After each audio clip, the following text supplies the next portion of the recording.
Acting always in good faith. In good faith and eschewing, which means avoiding, bad faith. Good faith as opposed to bad faith. We make good faith mistakes sometimes, but we don't ever make anything by way of error in bad faith, because that implies an intentional misleading, a deliberate obfuscating of something, a hiding of something, doing something which is wrong that you know is wrong.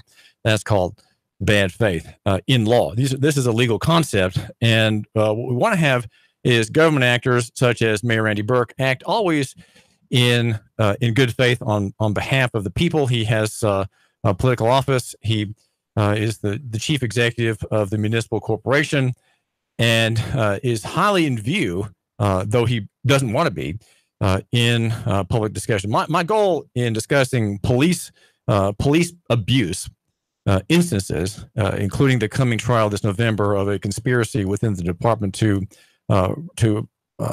falsely arrest Hanson Melvin. That civil case is coming up very soon. Clay Whitaker is following the case.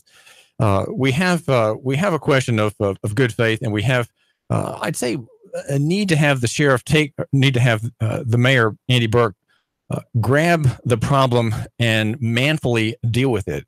Probably that means some people getting fired and taking a personal responsibility for his department, because after all, as we have a basic civics lesson thing to remember here, is that the police department is part of the executive branch, though, as I have explained at Nuganomics.com, our sponsor, the police power rises from the legislature, according to a major case, and you can read the name of that case at Nuganomics.com, where I explore the sheriff's power and the delegation of it to David Roddy, the chief of police. So the power rises from the legislature, the police power, but it's used by the executive branch, and that would be the police department and Andy Burke. So when a murder is solved, a robber is apprehended, it redounds, we could say, to the mayor, and he should get credit for it and a slap on the back. But when we have women dragged from their car, and we have Desmond Logan, according to an excellent report in the Chattanooga Times-Free Press a couple days ago, an officer who is under allegations of rape in 2015, with the whole of it being sort of tucked away. We have a need for a manly approach to the people by the mayor. Now, Eric Adkins is a bachelor. He's 40 years old. He's a Tennessee certified history teacher and has a master's degree in education, and has been a longtime civil rights activist, and for about a decade was the NAACP criminal justice chairman here in the Chattanooga area. Now, we want to ask Eric from the Unity Group, which is a coalition of Christian and other groups and individuals, for your take, or let's say its take, the opinion of that body as a whole. If you can speak for it in some fashion, Eric, we would appreciate it. If you could tell us the consensus of these men and women of Unity Group. What do we need to understand about Mayor Burke, about David Roddy, and the chief and his officers? There are 500 of them, all heavily armed men and women on the street right now. Well, first of all, it seems like that we're in a criminal justice crisis, and that's because some of the constitutional standards that we've come to appreciate and hold dear every day are in danger of being subverted and relegated to where they are minute in both practice and in scope and in scale. Criminal justice, we have to remember, a lot of the cases that we're talking about are Fourth Amendment cases, which protects us against unreasonable searches and seizures, and protects some of our constitutional standards.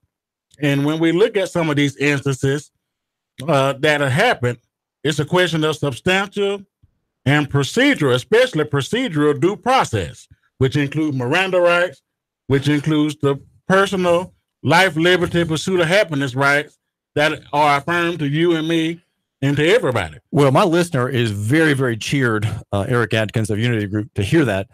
You were for nearly a decade the NAACP former criminal justice activist. Now, you mentioned Miranda, and I want to jump on that. I must say I have been negligent in not mentioning the Miranda problem.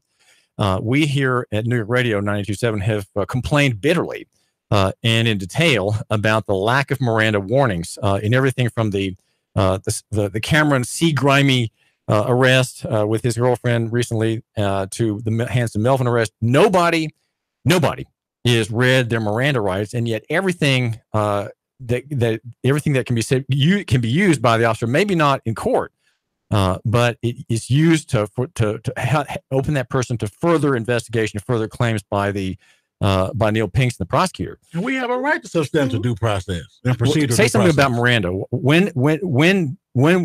If cops don't read Miranda, when would you say, Eric Adkins, it should be given to the defendant? Well, police officers do have the right of. We had to go back to that case, Thompson versus Smith. I know you talk about the right of travel a lot, and so Thompson versus Smith, the rationale that they always use is that those powers are afforded to the state governments, and the state governments derive them to the local governments, and they have the right to make laws as far as travel. Now, that's a contradiction in a lot of legal circles, and so that's one of those questions that's going to have to be solved at a later date.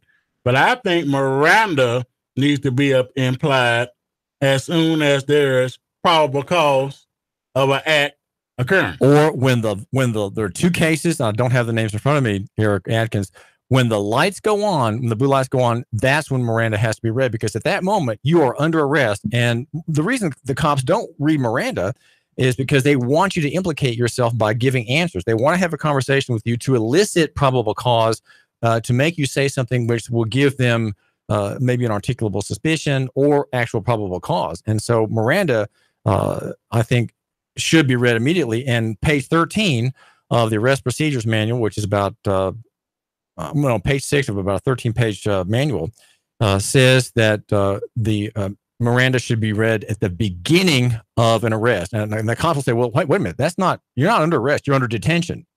Is there a difference? Talk about this, please. Well, it's that old adage, the presumption of guilt. And what an officer usually does when they are doing an investigation, they are trying to see if a crime has occurred. And so I do think that there's a difference, but in the citizen's view, it's not a difference.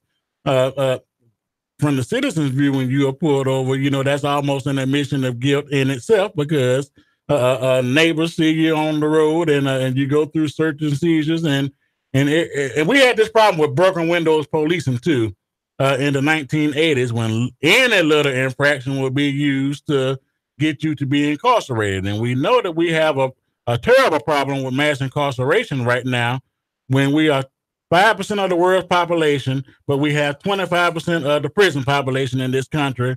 There's a great problem with mass incarceration throughout the United States.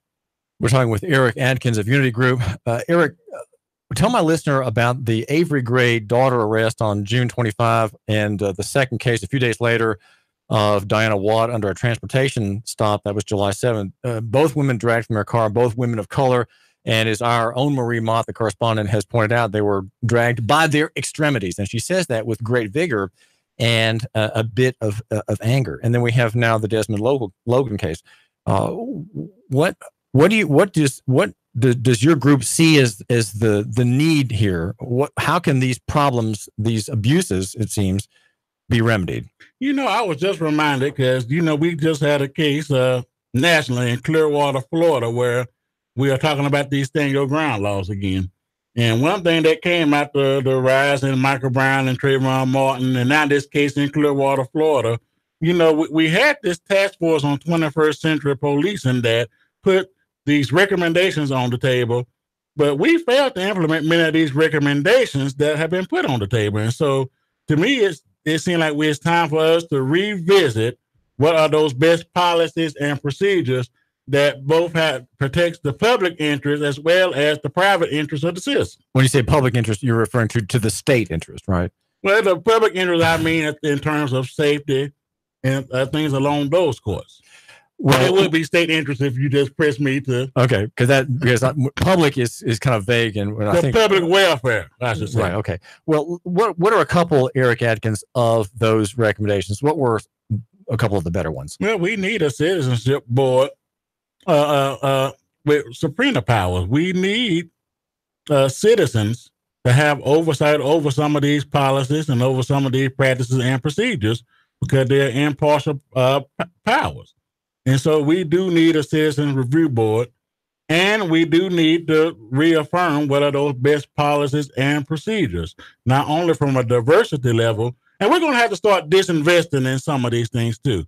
We are spending $80 billion a year, 80 billion with a B, on criminal justice and mass incarceration. It costs us $32,000 to lock up a prisoner every year, and we only spending $9,000 on students. 3 times as much money on prisoners as students. There's something hugely disproportionate about that. There's a disproportionate problem there, and that's why I think so many people in Chattanooga, Eric Adkins, are just very bitter about Diana Watt, for example, and the Avery Gray daughter arrest. There's the proportionality is simply wrong. Here's a girl waiting in a car for her mother.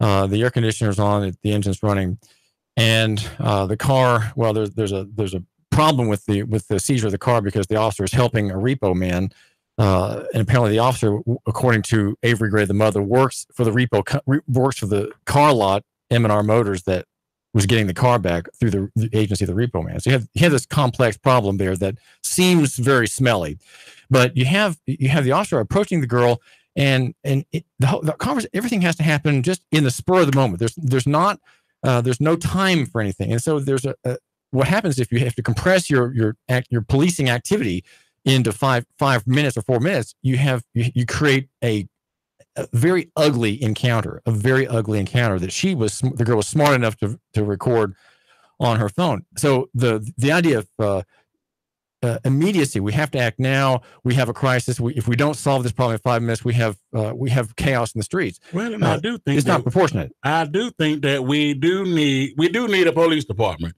and I think that we do need a police department, or we will have anarchy. So, but that power is granted. Remember, we're a federal society, so that power derives from the power of the people anyway. And so we forgo some of that power because it's in the public interest, public safety, and the common welfare. So there are people who call for the restoration of the sheriff's authority. Your idea is that we need to have. Are you saying you disfavor that? You would disfavor abolishing police departments and restoring the ancient political authority of the sheriff to A, keep the peace, and B, enforce any valid law. But I do think we need a police department. I do. And some would disagree, but I do. But I think it had to be one based on equality and fairness. And you asked what another one of those recommendations was when we look at that 21st century task force is instilling community trust. Now, we have seen some positive steps like community immersion, some steps toward diversity, but you need to see more. Racial diversity? Racial diversity. But you need to see more, because when you have instances such as what we're citing today, that quickly erodes the public trust. And so you have to have trust in the policies, practices, and procedures. Why should my listener and people he knows trust the police? What happens when they trust the police? What benefit is there to them and to larger society, Eric? Well, I think that it does prevent anarchy from happening. Now, from a racially, and even if we go back to Mid-Eastern times, we had things such as peonage. We had things such as indentured servitude, and so right now we're seeing a lot of things like debtors' prisons. We're seeing a lot of people that's unable to pay bail because they're indigent litigants when they go in. 11 million people right now on parole or supervision. And so we have to look at the things from the criminal justice system. But I do think that it's a long road to find common ground.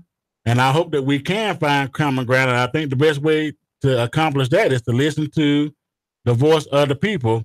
And I do think a citizens review board is one of those things that will get us there. Well, the Times Free Press has a good story this morning. Did you see it about the Center for Human Rights and Judge Ralph Van Pelt in North Georgia refusing to reduce a sentence for a man, effectively a life sentence for William Henry Adams, 56, He had a 1997 conviction, and he had 2 prior possessions for coke and 2 prior possessions for sale, or 2 or 3 convictions earlier. And they're trying to have the sentence reduced because it seems disproportionate. And so there's growing pressure, and I think it's very favorable to speak about this, but of people like you against the machinery of the angry, vengeful state, keeping someone in prison for 30 years for having 2 grams of narcotics. Well, 95% of the prisons are filled by nonviolent offenders. Something's wrong with that. Again, $80 billion a year. And if we look at it, what it costs the families, when you have to put that money on the books, when you have to have that video conferencing, when you have to have all the little things that goes into it, it might be as high as $180 billion, some reports say. And so we're spending tens of billions of dollars a year on mass incarceration, very minute figures on the public good on students. Eric Adkins, are the Christian ministers who are members of the Unity Group looking and doing any reading at all about biblical justice and whether or not prisons per se are found in the scriptures? And we'll have you answer that question in just a second. Caller, you're live on the air with Eric Adkins. What's on your mind? Well, go ahead. Answer the question. What are the ministers thinking in terms of the biblical solution for injustice and prisons? Are prisons biblical? Do these ministers say anything about that? Well, I would let the ministers speak for themselves on that. Okay. You're just a history teacher. I'm just a history teacher, okay. And like I said, we're a collaborative body. But I would say that most people would say that we need to break the shackles off in order for this country to be all that it can be. Because, well, think about this. Prisons are not about the victim. The scriptures, as far as I've read into them, are very victims' rights centered. When you have a prison, the victim is not given any restoration of his injuries. There is some restitution ordered by judges. And then the state pretends to be the victim of every crime. So the state has its satisfaction, if you will, by having a man in jail 15, 20 years for stealing some small thing. Or selling something, being involved in a marketplace of forbidden goods, and it's not the state isn't the victim. The state is an artificial creature; it can't suffer anything, and yet is locking up tens of thousands of people on the grounds that somehow it has been injured, and you're going to have to make restitution for me by wasting 25 years of your life, you the criminal defendant. Well, we have a system that's built on retributive justice. That's retribution, that's punishment, that's penalty, punitive damages. And so what happens a lot of times when it's just not simply you getting cited or getting a ticket, once you enter the criminal justice system, what you see is flaws in the pre-trial diversion process. You see inadequate representation because, we're having problems now, with public defenders in the case though that they're having. And we're seeing sentencing laws that are harsh and overly punitive. And if you do enter the prison system, we know that 1/3 of those people that in the prison system will be right back in there in 3 years. How bad is the cash bail bond system in Hamilton County? Well, the money bail system is being reformed. And I know the ACLU has done a lot of work in this area, and the Tennessee Coalition for Sensible Justice. Money bail has to be reform because we have a lot of indigent litigants. We got a caller. What's on your mind, caller? Are you trying to get on the air with Eric Adkins? Go ahead. I'm sorry. And I would say that the Khalif Broder case is one of the worst instances of what we've seen, what happens from indigent litigants. He went into jail in New York when he was 16. When he was 16 years old, he went into prison. And so the Khalif Broder case is a good example of what happens, some of the inadequacies, what happens when you enter the prison system. Well, let's hope for good news from that. So, Eric, any other point that you want to make for my listener to consider reform in Chattanooga that would bring greater justice into the city and its people? Well, let's implement the policies and the recommendations that are already on the table that have not been implemented. And let's listen to the voice of the people. The people are the conscience of our community, And I think that we can't find common ground until we bring all sides together. This is David Toulis. We've been talking with Eric Adkins, who represents the civil rights group, Unity Group here in Chattanooga. And we've been talking about having three, I would say, notorious cases before us in the headlines since June 25 in the Avery Gray daughter rape. But we need to have more cases like this because you report in the world of science. We need to have more insight and drama from arrest. Eric Adkins, thank you. Thank you, David. David Toulis here, arguing for loving your neighbor and buying local, near is better than far, small than big, and simple than complex. Also in the footnotes, personal is better than corporate, and physical than abstract. Like us, 800-8949.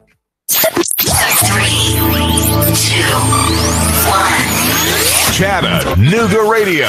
Digital FM 95.3 HD4. 92.7 FM's news now. One man killed, 2 others injured after a crash on Suck Creek Road. John Redmond from Marion County was killed when his car collided with another vehicle on Saturday. Reports say he lost control of his vehicle, crossed the center line while negotiating a curve on a winding road. 2 people in Grundy County were arrested after deputies busted a meth lab. 38-year-old P.J. Thomas and 31-year-old Jonah Morris were arrested when deputies stopped them in the parking lot of their apartment building. Officers say they found 4 grams of meth, a gun, and a meth lab. Thomas faces aggravated assault charge on top of the drugs and weapons charges. And 2 campers went missing in Murray County. The sheriff's office had launched a search for the 2 after they failed to return on Saturday. The 2 campers were a father and son, 40 and 10 years old, respectively. The Murray County Sheriff's Office says the 2 were found safe and sound and appear both in good shape. Val St. John for Nooga Radio, News Talk 92.7, Action News now.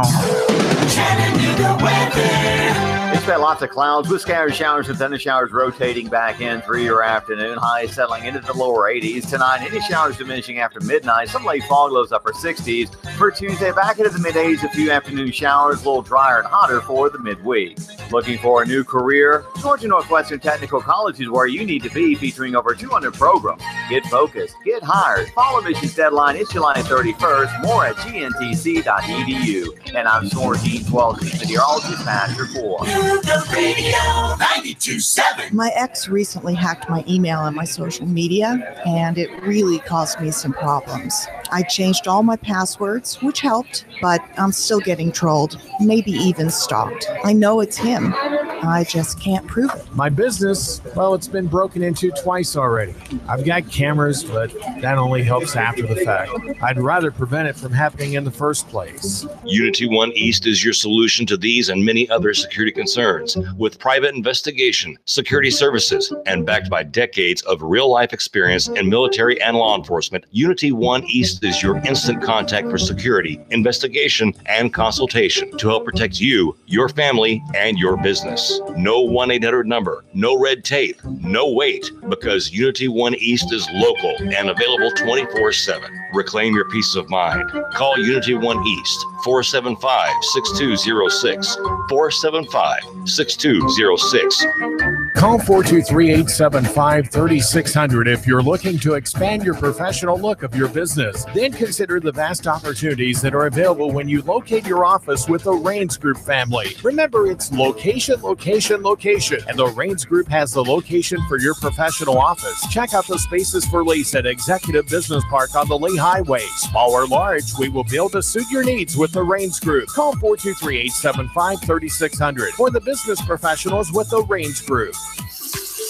Honey, this water tastes weird. Yeah, it smelled kind of funny in the shower this morning, too. Well, I asked the neighbors and their water's fine.